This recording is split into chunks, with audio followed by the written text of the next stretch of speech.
Got it. Red, blue, green. The animations in this game are awesome. I've seen a lot of games in the past that mix 2D sprites with a 3D environment, but I would say that this one works the best for me because of how satisfying the animations are and how many variations each has.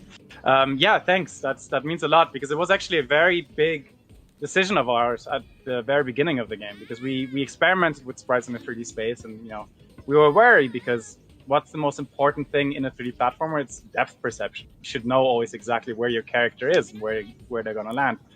And so we're like worried, is that gonna be in the way of that? And so we first really spent, I think, like a solid couple of weeks coming up with all kinds of like concepts to see, can we alleviate that to a point that it's essentially a non-existent problem? And I think we got it to that point.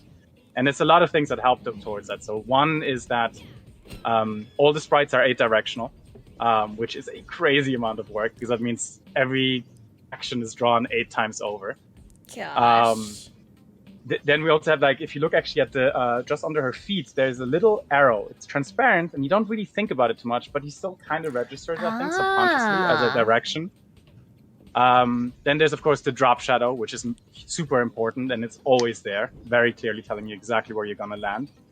And then there's smaller details, that sometimes also just help place the character, which is, for example, when she walks, every footstep leaves behind a little puff cloud of like smoke and like of dust, basically, and that places her. And I think we basically got it to a point. Oh yeah, another one is actually if you angle the camera up, the sprite doesn't actually like billboard towards the camera, so you can kind of see a little bit of the flatness, but again, it helps you pinpoint the verticality. But there were so many small details that we really like put a lot of thought into. So the short version is glad it works.